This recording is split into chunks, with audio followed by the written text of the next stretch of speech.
Bismillahirrahmanirrahim. Assalamualaikum warahmatullahi wabarakatuh.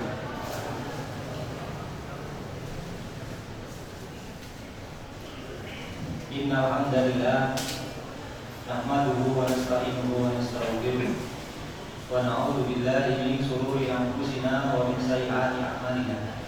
May yahdihillahu fala mudilla lahu wa la yudlil fala hadiya lahu.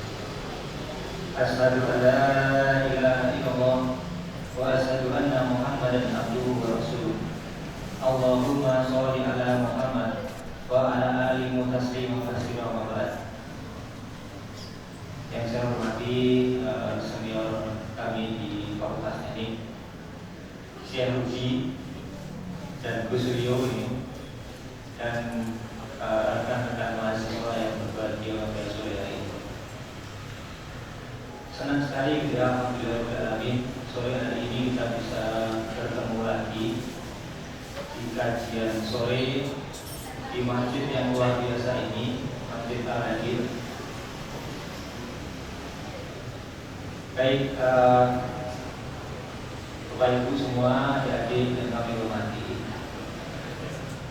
kita perlu berbahagia bahwa bulan ini adalah bulan yang luar biasa sekali. Karena bulan ini adalah bulan yang penuh diberkahi oleh Allah Subhanahu wa Ta'ala. Dan Allah menganjurkan di bulan ini kita untuk beribadah. Salah satu perintahnya surah Al-Baqarah, kalau Allah di Quran Karim, kutiba alaikumus syiyam kama kutiba alal ladzina min qablikum la'allakum tattaqun. Jadi setiap orang yang beriman di bulan puasa ini, bulan Ramadan ini, diwajibkan berpuasa. Diwajibkan berpuasanya itu kutiba alal ladzina min qablikum, jadi sebagaimana halnya diwajibkan atas umat-umat terdahulu. Tujuannya apa? Itu dijelaskan di akhir ayat ini, yaitu la'allakum tattaqun, agar kita semua bertakwa. Jadi takwa itu adalah tujuan bagi setiap umat muslim dan mukmin di dalam setiap ibadah yang dilaksanakan. Mas mungkin bisa maju ke depan ya. Jadi biar yang belakang nanti saya gunakan ke teman-teman yang mau sholat. Maksudnya sholat di depan ya. Maju dulu. Biar yang belakang bisa dipakai sholat. Nanti yang depan insya Allah dapat makannya oleh duluan juga. Baik, gitu ya. Jadi Mas Mbak diwajibkan kita berpuasa agar kita semua ini menjadi orang-orang yang bertakwa. Untuk menjaga akal yang pertama adalah jangan sampai kita mati. Itu yang pertama. Jadi gimana caranya Mas Mbak? Anda kondisikan diri Anda, kondisikan emosional Anda supaya Anda tidak dilanda prepare. Kalau mau nanti sidang misalkan, ya prepare aja. Paling saya nanti dijudge seperti ini, paling nanti saya akan dapat pertanyaan, ya di prepare. Sehingga ketika kalau saya nanti ketemu teman, kira-kira kalau dia dingin ya. Jadi kita prepare, kita kondisikan diri kita sehingga tidak sampai marah. Yang kedua Mas Mbak, selain marah, ada kebiasaan buruk yang harusnya dihindari, yaitu tidur pagi hari. Ini juga mengurangi kemampuan Anda. Allah sallallahu alaihi wasallam, naumus subhati yang naur rezeki. Jadi tidur pagi hari itu menghalangi datangnya rezeki. Rezeki itu ada banyak, ada yang material, ada ilmu yang kita terima, atau bisa berupa kesehatan, baik kesehatan jasmani, rohani maupun termasuk akal. Jadi hindari tidur di pagi. Alhamdulillah Anda kan sahur ya, pasti kira-kira bangun jam yang paling tidak setengah 4 itu sudah bangun. Kalau sahur setengah 4 bangun, jadi tolong jangan tidur lagi. Kalau tidur pastikan itu setelah duha.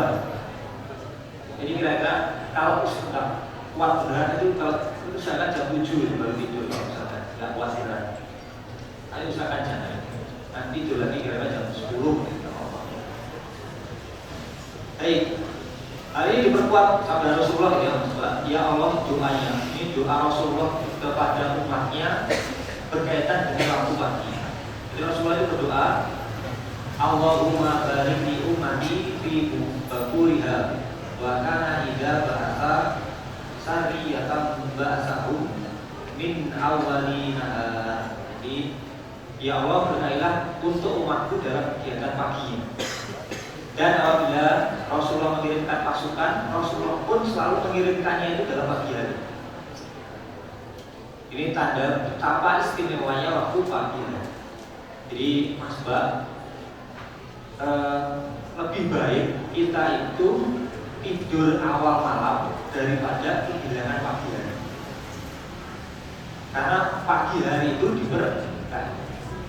Jadi kalau misalkan saya lembur, mending Anda optimalkan pagi ya. Jadi usahakan mulai itu kalau bisa kampus itu pagi, Anda benar-benar kerja gitu ya. Anda optimalkan waktu itu daripada Anda mengoptimalkan malam. Kenapa kalau nggak malam gitu ya? Malam itu adalah waktu di mana suhunya kan dingin ya. Harusnya pada waktu itu masa jenis darah itu lebih berat dibandingkan ketika suhunya. Makanya bagi orang itu harusnya lebih ringan bekerja pagi daripada malam. Ekstra, malam itu ekstra. Ada bekerja malam itu berat. Maka yang suka begadang itu sebenarnya itu mengurangi umur. Kecuali benar-benar penting. Jadi jangan optimalkan bekerja itu di waktu pagi. Karena berkahnya Allah, berkahnya Rasul itu doanya. Baik, itu yang kedua. Yang ketiga apa? Makan terlalu kenyang. Itu juga kondisi yang menghambat atau mengurangi daya pikir otak kita. Alhamdulillah hari ini kita puasa. Insya Allah kita semua ini tidak ada yang kenyang hari ini. Karena puasa. Maka secara secara fisiologis itu justru kondisi yang optimal bagi kita untuk berpikir. Kenyang itu enggak kondisi untuk berpikir. Jadi kemudian ini diperkuat Mas Mbak di surah Al-A'raf ayat 31 gitu ya. Allah wa kulu wasrabu wa la tusrifu innahu la yuhibbul musrifin. Ini perintah Allah, makan dan minumlah kalian, namun jangan berlebihan. Sesungguhnya Allah tidak menyukai orang yang suka berlebih-lebihan. Jadi cukup di hadis yang lain berbuat ya. Cukuplah kalian makan beberapa suap untuk menegakkan tubuh kalian. Jadi asalkan kita tidak kelaparan itu cukup. Jadi ulama dulu itu menghindari sampai dilanda rasa kenyang. Kenapa? Karena itu mengurangi kemampuan akal. Daya ingatnya sedikit berkurang. Hari ini ada pendapat salah satu ulama namanya Mu'adz Ar-Razi yang dinukil Imam Nawawi dalam kitabnya Nasaih Al-Ibad. Ya Mas Bad. Ini ngeri juga ini pendapat ini. Barang siapa yang banyak kenyangnya, maka banyak dagingnya. Barang siapa banyak dagingnya, maka besar syahwatnya. Barang siapa besar syahwatnya, ini syahwat itu banyak syahwat akan semua tentang dunia. Barang siapa besar syahwatnya, maka akan cenderung banyak dosanya. Jadi orang itu kebanyakan berpikir maksiat itu ketika kenyang. Dan barang siapa banyak dosanya, maka keras hatinya. Dan barang siapa keras hatinya, maka dia akan tenggelam dalam bahaya dunia dan keindahannya. Jadi dia akan ditenggelamkan dalam keindahan. Ini perlu kita hindari supaya kita nanti dalam belajar, dalam beribadah bisa lebih baik. Yang terakhir tadi hubungannya dengan sahabat, hal-hal yang mengurangi kemampuan berpikir itu adalah yang harus dihindari, yaitu menjauhi pornografi. Ini mas-mas yang muda-muda ini, kalau mengendalikan malam harinya. Pornografi ini luar biasa. Jadi yang tadi saya sebutkan, ada organ di otak namanya prefrontal cortex. Setiap Anda melihat pornografi, maka semakin mengecil pula prefrontal cortex. Maka secara tidak langsung Anda mengurangi kemampuan Anda untuk berpikir rasional. Anda akan mengalami kesulitan sedikit demi sedikit ya, mulai kesulitan membedakan mana yang baik dan mana yang buruk, mana yang harus diprioritaskan. Prioritas Anda pasti akan terganggu. Kalau prefrontal cortex Anda tidak bisa bekerja dengan optimal. Bahkan ini adalah narkoba di dunia digital, yaitu pornografi. Allah berfirman panjang sekali.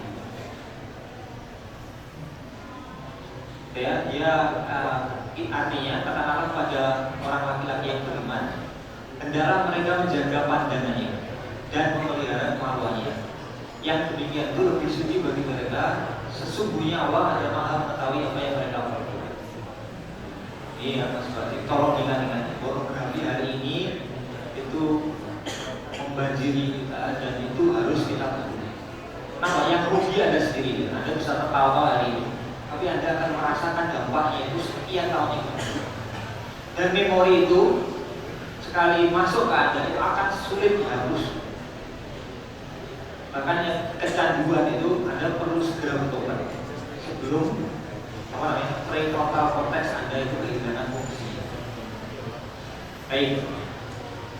Kemudian sebab itu tadi saya tutup apa yang harus dijauhi itu terkait dengan porno. Di mahasiswa yang luar biasa ini tolong dijaga otaknya dengan menghindari hal-hal yang sudah disampaikan. Yang pertama apa? Jangan marah. Yang kedua, jangan tidur pagi hari, jangan makan kenyang. Kemudian bukannya jadi kurangi begadang kalau tidak perlu. Dan terakhir, jauhi pornografi. Baik. Sekarang Mas Mbak, apa yang harus kita lakukan untuk menjaga atau merawat otak kita itu, akal kita supaya bisa bekerja dengan optimal? Yang pertama Mas Mbak, kita harus makan makanan yang baik. Di surat Al-Baqarah ayat 128, ya ayyuhan nasu kulu mimma fil ardi halalan thayyiban wa la tattabi'u khutuwati syaitan innahu lakum aduwwun mubin. Artinya, wahai manusia, makanlah sebagian makanan bumi yang halal dan baik. Kemudian janganlah mengikuti langkah-langkah syaitan. Sesungguhnya ia bagimu merupakan musuh yang nyata. Jadi perintah makan makanan yang halal dan thayyib dan halal ya, itu dua hal yang bisa dipisahkan. Halal dan thayyib, halal dan baik. Kemudian diteruskan oleh Allah, dan janganlah mengikuti langkah-langkah setan. Maka Mas Mbak, mohon maaf, di setiap makanan yang tidak baik, disitulah setan itu ikut bermain, apapun bentuknya. Jadi perintah memakan makanan yang baik ini adalah sekalian mengingkari setan. Apapun makanan, Anda mention apapun makanan yang tidak baik itu, disitulah setan ikut bermain. Homer, apa lagi? Yang semua yang tidak baik. Baik. Itu perintah yang pertama. Jadi Mas Mbak perlu juga kritis. Kenapa sih Homer itu dilarang? Kenapa Homer dilarang? Kenapa? Karena Homer dan semua obat-obatan itu menghalangi kita dari berpikir rasional atau menghalangi akal kita untuk bekerja dengan baik. Coba ada kalau obat saya lihat orang mabuk gitu. Kira-kira dia bisa berpikir, tapi dia kehilangan sebagian besar fungsi berpikir rasional. Anda pakai narkoba juga. Jadi semua yang menyebabkan gangguan pikiran nanti, disitulah setan juga ikut dan betapa meruginya kita ketika kita bertemu Allah dengan segeliman dosa. Maka ini benar-benar harus kita manfaatkan waktu-waktu ini. Hal ini sebab semua sabda Allah dalam Al-Quran, ittaqullah haqqa tuqatih wa la tamutunna illa wa antum muslimun. Ini goal kita nanti, bahwa kita orang-orang beriman jangan sekali-kali kita nanti itu mati kecuali dalam kondisi Islam, Muslim. Tujuannya apa dia? Jadi berpuasa agar bertakwa agar diampuni dosa. Kemudian sebab ini waktu luar biasa, sehingga ini jangan sampai bulan ini berlalu begitu saja. Karena bulan ini sangat berkahi. Di hadis Rasulullah telah datang bulan Ramadan, bulan yang penuh berkah.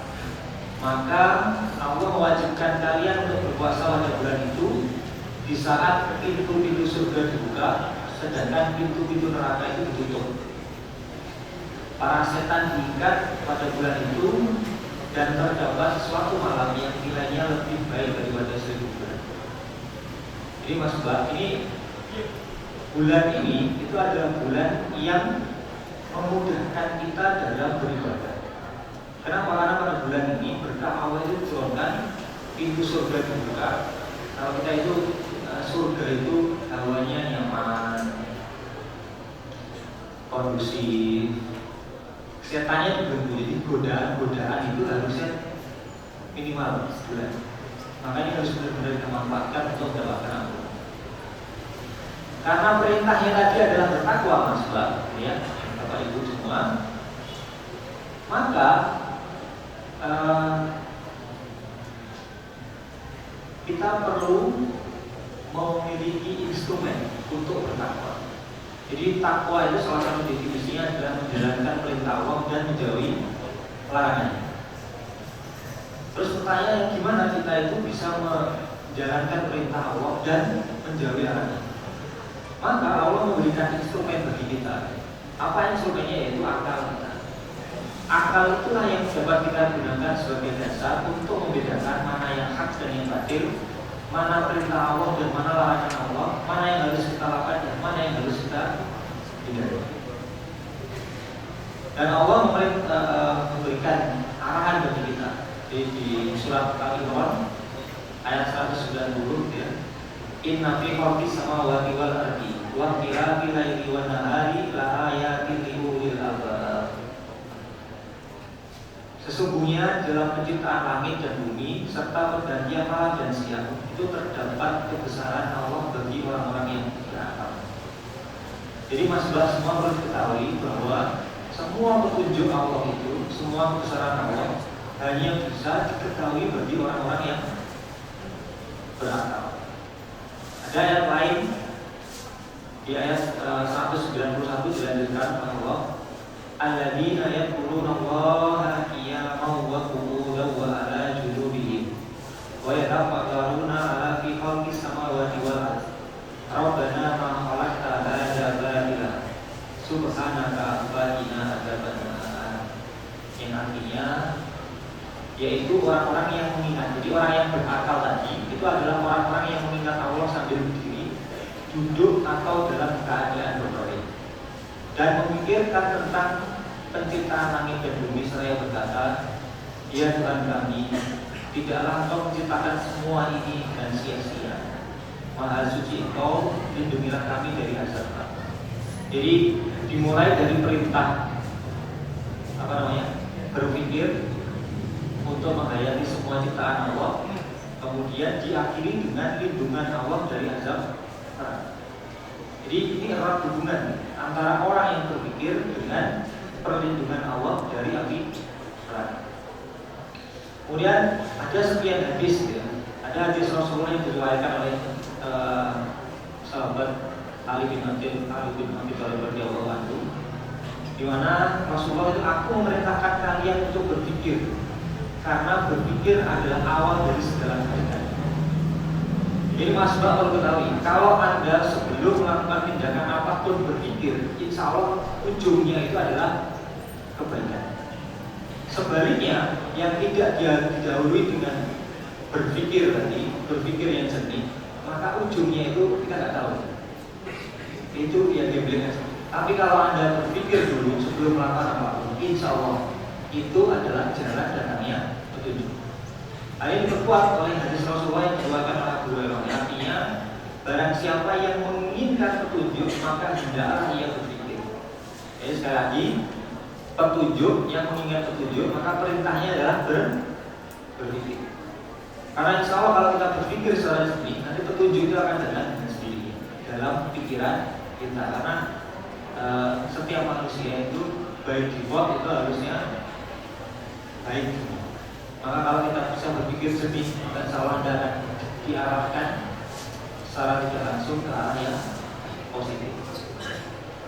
Supaya jadi tadi perintah bertakwa, diampuni dosanya, kita butuh instrumen yang namanya akal. Maka maksudnya kita harus tahu apa sih sebenarnya akal kita, atau otak kita. Kalau bagian tubuh kita yang digunakan untuk berpikir itu adalah otak. Otak itu setidaknya, karena saya mau berbicara tentang akal, harus tahu dulu. Setidaknya terdiri dari 3 bagian. Otak besar, namanya cerebrum. Kemudian ada otak kecil, namanya cerebellum, dan batang otak. Salah satu bagian dari otak besar atau cerebellum itu, ya, namanya lobus frontal, jadi otak besar bagian tengah. Itu kira-kira bagian di tepat belakang dahi Anda semua. Kemudian salah satu bagian paling kunci dalam penalaran, berpikir kritis, memecah masalah itu namanya prefrontal cortex. Kalau orang baca ya, itu namanya prefrontal cortex. Itu adalah bagian otak yang berperan untuk fungsi intelektual, seperti proses berpikir, menalar, memecah masalah, pengambilan keputusan, dan merencanakan sesuatu. Itu pasti melalui prefrontal cortex. Maka Mas Bak, kajian ini sengaja saya beri judul ya, menjaga kesehatan akal untuk menjadikan kita pribadi yang bertakwa. Jadi kita harus tahu Mas Bak, hari ini apa saja yang perlu kita lakukan untuk menjaga kemampuan otak kita, akal kita, dan apa saja yang harus dijauhi agar kesehatan akal kita itu tetap terjaga. Baik, ini mau dulu ini. Yang dulu atau terus dulu? Yang dulu atau terus dulu? Yang harus dijauhi dulu atau yang harus dikerjakan dulu? Menjaga akal ya Mas Pak. Apalagi kita ini sebagai insan akademisi, akademik, maka akal ini adalah instrumen kita. Baik, saya mulai dari yang jangan dulu, yang harus dihindari. Dan ini apa namanya?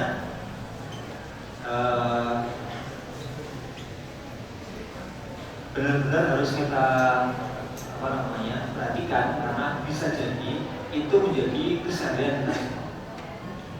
Yang pertama yang harus dihindari itu ini Mas Bang. Akal itu akan beroperasi dengan optimal ketika hati kita itu dalam kondisi tenang. Maka Mas Bang, Anda harus mengerti kira-kira tenang itu seperti apa. Jadi ini seiring dengan perintah Allah, Rasulullah dalam hadisnya. Pada waktu itu ada seorang pemuda yang menghadap Rasulullah. Ya Rasul, aku ingin masuk surga. Apa yang harus saya lakukan? Makanya masyhur di sini. Perintah Rasulullah adalah la taqdh. Apa? Dari kalian. Jangan marah untukmu surga. Mana hubungannya antara menjaga akal dengan marah? Marah itu salah satu definisinya menurut ilmu psikologi adalah segala sesuatu yang dimulai dari kegilaan dan diakhiri dengan penyesalan. Gila itu apa? Gila itu adalah kondisi di mana kita kehilangan kemampuan untuk berpikir sendiri. Jadi Mas Bang, melihat orang gila, hampir semua gejala orang gila ada di situ. Kalau yang putri, kan, biasanya nggak mau mandi, nggak mau makan, mengurung diri, gitu, teriak-teriak, sama juga seperti orang karena apa? Marah. Nggak kalah sama yang mas, yang putra-putra ini. Kalau marah ya, barking, jadi apa? Nyolot ya, ngomong dengan nada keras, matanya membelalak, mudah menggerakkan tangan itu marah. Kemudian mudah membanting sesuatu sampai ke rumahnya hilang pikiran. Beberapa waktu yang lalu gitu ya, ada tragedi gitu. Pokoknya orang yang dilanda amarah itu kalau kemampuan berpikir ini. Beberapa waktu yang lalu ada tragedi di Madura, Carok, 4 nyawa melayang. Ada kemarin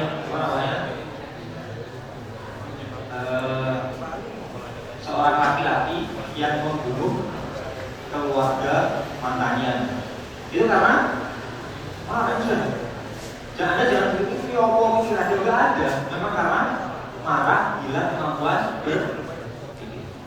Dan sebab karena ketahui bahwa salah satu definisi marah itu adalah bara api neraka yang dilemparkan setan ke dada manusia. Jadi ketika Anda marah, setan menari-nari di atas Anda. Jadi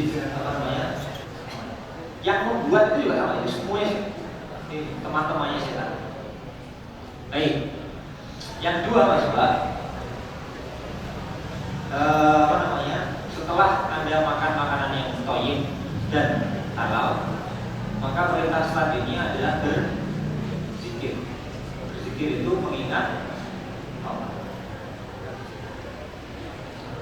Allah bersabda di surat Masih Al-Baqarah ayat 156, Fadkuruni al-kurtum faskuruni wala takfurun. Maka ingatlah kalian kepadaku, aku pun akan ingat kepadamu. Dan bersyukurlah kepadaku dan janganlah kamu ingkar kepadaku. Jadi Mas Mbak perintah ya bagi Allah untuk mengingatnya agar Allah itu ingat kepada kita. Kalau Allah itu ingat kepada kita, maka segala rahmat dan berkah itu akan turun kepada kita. Kita akan dinaungi oleh hidayah, sehingga ujung-ujungnya akal kita bisa bekerja dengan optimal. Kemudian diperkuat di surat Al-A'raf ayat 68. Alladzina amanu wa tatma'innu qulubuhum bi dzikrillah. Ala bi dzikrillahi tatma'innu qulub. Jadi yaitu orang-orang yang beriman dan hati mereka menjadi tentram dengan mengingat Allah. Kemudian diperkuat dan ditegaskan, ingatlah bahwa dengan berzikir hati kalian akan menjadi tenang. Jadi kalau sering stres, maka obatnya itu adalah berzikir. Ala bidzikrillahi tatma'innul qulub. Hanya dengan berzikir hati kalian akan menjadi tenang. Baik, ayo balik dulu. Ala bidzikrillahi tatma'innul qulub. Harus diingat-ingat. Itu password. Kalau ada hati galau, kalut, stres, was-was, obatnya adalah berzikir. Baik. Kemudian selanjutnya Mas Mbak, apa yang perlu dilakukan adalah memperbanyak sholat. Inna sholata tanha anil fahsya'i wal munkar. Sesungguhnya sholat itu menjaga kalian dari berbuat keji dan munkar. Maka dengan memperbanyak sholat, jadi Mas Mbak, kalau tadi ya Mas Mbak, kalau ada yang tadi hindari ya, tidur pagi hari, makan makanan yang tidak halal lebih baik, kemudian alat pornografi dan seterusnya, itu otakmu gak akan bekerja. Sebaliknya kalau sholat, setiap Anda menempelkan daya Anda, karena prefrontal cortex itu ada di belakang daya khusus, maka maka itu akan menambah aliran darah yang mengalir ke bagian ini. Jadi darah yang mengalir ke prefrontal cortex itu ketika kita sujud itu akan semakin banyak. Kalau darah yang mengalir banyak, otomatis kandungan oksigen yang tersalurkan itu akan semakin banyak. Sehingga itu mengoptimalkan kerja bagian. Sebaliknya kalau tadi yang dilarang itu mengurangi. Yang ini sholat itu akan menambah fungsi dari akal kita. Apalagi Mas Mbak, kalau Anda memperkuatnya itu di malam hari, sholat malam. Hari ini tarawih di mana-mana saudara. Kalau Anda dari biasa yang kesulitan sholat malam secara sendiri, hari ini di bulan yang luar biasa ini itu dibuka pintu rahmat Allah. Masjid-masjid ramai ya. Kapan lagi kalau hari biasa siapa yang mau ngasih makan Anda sore-sore seperti ini? Di hari ini bulan Ramadan ini banyak masjid yang membuka itu. Hari ini pun juga sama ya. Makanya Anda manfaatkan benar-benar. Jadi di samping cari cari berbuka, cari takjil, kita manfaatkan itu untuk mendatangkan ridwan Allah sekaligus menyehatkan badan kita. Baik, ini khusus zikir kita itu diajari ulama-ulama kita, Mas Bang. Jadi di setiap kondisi kita itu disunahkan berzikir. Saat kita dalam posisi bagus, disunahkan baca Allah. Dalam posisi tinggi, disunahkan baca Subhanallah, Maha Suci Allah. Kita berlindung dari Allah dari segala penyakit hati yang ada. Maha Suci Allah, semoga Allah melindungi kita dari segala penyakit sombong, ujub, gitu ya. Itu kita baca Subhanallah. Ketika kita dalam kondisi tenang, stabil, kita silakan baca Alhamdulillah. Subhanallah, Masya Allah, Alhamdulillah, segala puji bagi Allah agar kita tetap tenang. Saat kita dalam posisi sulit, Mas Wan, kita silakan baca, syaratnya baca Allahu Akbar. Allah Maha Besar. Ya Allah Maha Besar, karuniakanlah kami kekuatan yang Kau miliki, lapangan yang Kau miliki, sehingga kita bisa menyelesaikan semua masalah yang kita ada. Dan masih banyak zikir-zikir yang lain. Kalau di majelis yang lain akan membahas spesifik tentang zikir. Kemudian Mas Mbak, khusus terkait dengan ada satu amalan yang sangat luar biasa yang harus Anda manfaatkan di bulan Ramadan ini, yaitu membaca Al-Quran. Dan ini adalah sebab datangnya berkah. Bahkan perintah pertama Al-Quran itu adalah surat Al-Alaq ya, dengan didahului perintah Iqra, bacalah. Maka Mas Mbak ini bisa membaca Al-Quran langsung dari mushaf. Ya, langsung dari boleh nggak dari gadget? Boleh, tapi lebih bagus kalau bisa langsung dari Al-Quran, dari kitab. Hari ini setiap hurufnya dilipat gandakan berapa? 10. Pahanya luar biasa, 10 kali dan sampai 700 kali dan seterusnya. Harus manfaatkan dulu. Baik, Mas Mbak dan adik-adik semua, ini beberapa hari yang lalu saya dapat inspirasi ayat ini, dan ini mau saya sampaikan kepada Anda semua. Itu di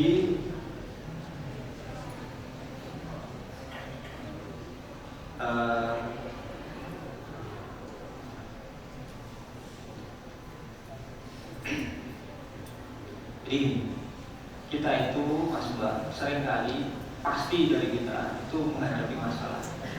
Bisa jadi masalah itu ringan, bisa jadi masalah itu berat. Kita bisa jadi dalam tugas yang gampang, bisa jadi tugas yang sulit. Nanti juga kita coba musibah lewat bencana. Tapi musibah dan bencana itu selalu akan ada harapan bagi orang beriman. Dan ini jadi jadi mengingat kita, inspirasi kita bagi orang Muslim. Ini di surat Al-Fatir ayat 29. Ya, ingat-ingat ya. Surat Al-Fatir ayat 29. Innal ladzina yatluna kitaballah wa aqamus sholata wa anfaqu mimma razaqnahum sirran wa alaniyatan yarjuna tijaratan lan tabura. Jadi sesungguhnya orang-orang yang selalu membaca kitab Allah, membaca Al-Quran, menegakkan sholat dan menginfakkan sebagian rezeki mereka yang kita anugerahkan kepadanya, baik secara sembunyi-sembunyi maupun terang-terangan, maka mereka itu mengharapkan perniagaan yang tidak pernah merugi. Ya, dia supaya orang yang membaca kitab Allah, menegakkan sholat dan berinfak, maka sebenarnya dia mengharapkan perniagaan yang tidak pernah merugi. Jadi seburuk apapun kondisi Anda saat ini ya, saya nggak berdoa kita semua ini mengalami kondisi yang sulit. Tapi kalaupun kondisi yang sulit itu kita hadapi, selama kita menjaga 3 hal tadi, membaca Al-Quran, kitab Allah, kemudian menegakkan sholat dan berinfak, artinya kita masih bermanfaat bagi sesama kita, insya Allah nanti cahaya terang itu akan muncul. Ya.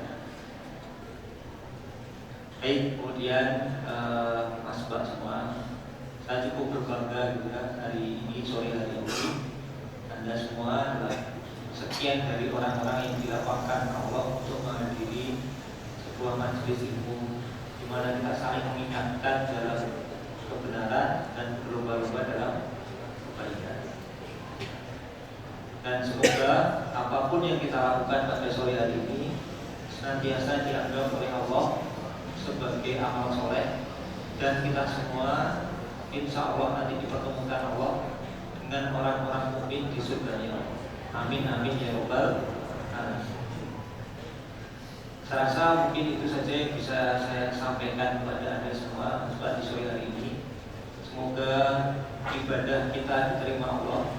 Puasa Ramadan ini menjadi keberkahan bagi kita semua, menjadikan kita semua menjadi orang yang bertakwa di akhir Ramadan, dan semoga di akhirnya nanti kita semua sama-sama diampuni oleh Allah dan dipertemukan di surga.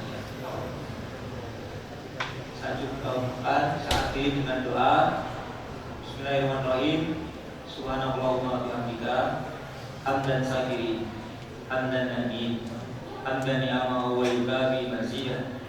Ya Rabbana lakal hamdu kama yanbaghi li jalali wajhikal karim wa adimi sultan. Allahumma sholli ala Muhammad wa ala ali Muhammad.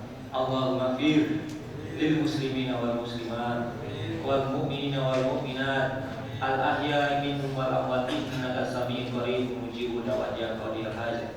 Allahumma inni as'aluka ilman nafi'an wa rizqan thayyiban wa amalan mutaqabbalan. Allahumma inni ala zikrika wa syukrika wa husni ibadatik. Allahumma arinal haqqa haqqa warzuqna tibaa, arinal batila batila warzuqna tibaa. Rabbana la tu'akhidna in nasina aw akhtana. Rabbana la tahmil 'alaina isran kama hamaltahu 'alal ladzina min qablina. Rabbana la tuhammilna ma la taqata lana bi wa'fu 'anna waghfir lana warhamna kama maulana fansurna 'alal qawmil kafirin. Allahumma inna nas'aluka salamatan fid din wa afiyatan fil jasad wa ziyadatan fil ilmi wa barakatan fil rizqi wa tawbatan qabla al-maut wa rahmatan indal maut. Allahumma hawwin 'alaina fi sakaratil maut wa nazala minan nar wa rafaina lisal. Rabbana atina fid dunya hasanah wa fil akhirati hasanah wa qina adzabannar. Ya aziz ya ghaffar ya rabbal alamin. Subhana rabbika rabbil izzati amma yasifun wa salamun alal mursalin walhamdulillahi rabbil alamin. Al-Fatihah.